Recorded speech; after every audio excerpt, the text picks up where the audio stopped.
All right, music fans, welcome back. Harmless Dave here, talking about real music in real time for a few real people just like you and me. Yeah, more sad news from the world of music that just makes me shake my head and kind of wonder what is going on out there. And there's just not enough information.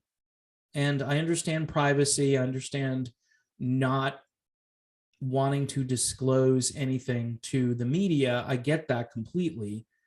But John Miles, 72 years old, a bit more known and more popular over in the UK than here in the United States. But I knew about John Miles because he worked on Jimmy Page's Outrider album. And I played that album back in the day on rock radio. And we played a couple of tracks, I know, with John Miles, and he was a great singer. He also worked with Alan Parsons. My favorite song on Stereotomy would be the title track, and that features John Miles. It's an album that you won't hear anywhere unless you're a real big fan of Alan Parsons. Even when the album came out, it received kind of a lukewarm reception, but still contains some great music, and John Miles was there for that, but he was there for a bunch of other Alan Parsons projects. Sorry, that's the only way I could do that.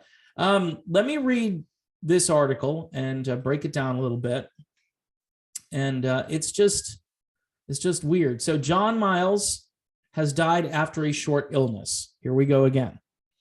Another guy who dies after a short illness. We don't know what kind of illness. It must have been a severe short illness if it was a short illness that caused him to die. He was only 72. Okay, 72 is not old. So John Miles had a top 3 hit back in 1976, worked with Jimmy Page and Alan Parsons, among others. In a short statement, we are devastated to have to announce that Mr. Music John Miles sadly passed away peacefully after a very short illness. Very short illness. So not just a short illness, but very short and devastating, even though he passed away peacefully, because what short illness works so quickly? No mention of specifics. Here's where I'm coming from. I understand the family and the privacy, and I've said this in other videos. I want to be clear about this. I don't take this stuff lightly. I'm not trying to make something where there isn't anything, but I keep getting these. Patrons were sending this to me last night, and it was a little late, so I wasn't going to do a video yesterday. But I said to myself, holy crap, Batman, here we go again. So they say, we kindly ask you to respect our privacy at this extremely difficult time. Understood. But if something is going on out there, and there's one half of the media, which I call the honest media, independent media, people doing actual journalism and digging into things to get out the truth, and those people have a platform that might be 10 or 20% of all media. And they're the ones telling the truth and trying to do skepticism. Whereas everybody else says, hey, we just believe what they're telling us.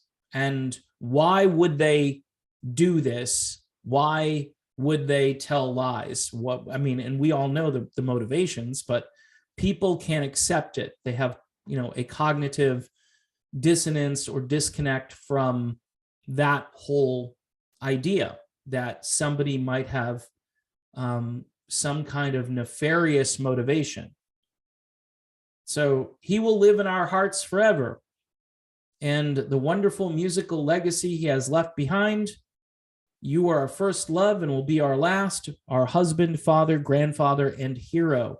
We love you. All right, that's finishing off the statement from the family. John's manager, Cliff Cooper, also added, the UK has lost one of its most talented musicians. John, famous for his hit Music Was My First Love and It Will Be My Last, died peacefully in his sleep with his family at his bedside. Now, was it his bedside at home? Was it his bedside at a hospital? And if he was just sleeping, right? This is weird. Why was his family there if he was just sleeping? Do you know what I'm saying? If grandpa goes to sleep, we're thinking, good, he's gone to sleep. We're all going to go to bed. We don't surround grandpa's bedside to wait for him to peacefully pass away. See what I'm saying here? So the article itself, like a few of these articles, is written in a way that is almost designed to generate questions, even though they're trying to not generate those questions. They're trying to say, okay, nothing to see here. His family was there. It was a short illness. He's gone. The family wants privacy, so we're not going to really, question anything. We're not going to factor any sort of commentary. They'll cut and paste all of this baloney, right, from certain government health agencies. They want to, fact check and counter what somebody says out loud when they can't rein them in and contain and control what they're saying. But here they can't say, this seems a little strange, seems a little mysterious.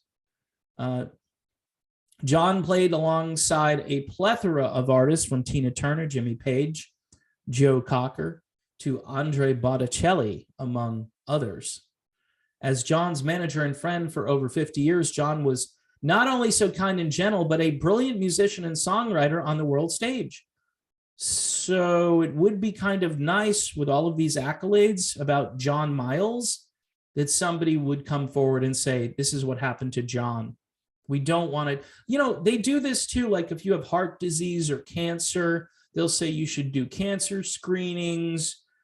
You should eat better. You should do something to prevent what happened, because 72 isn't that old.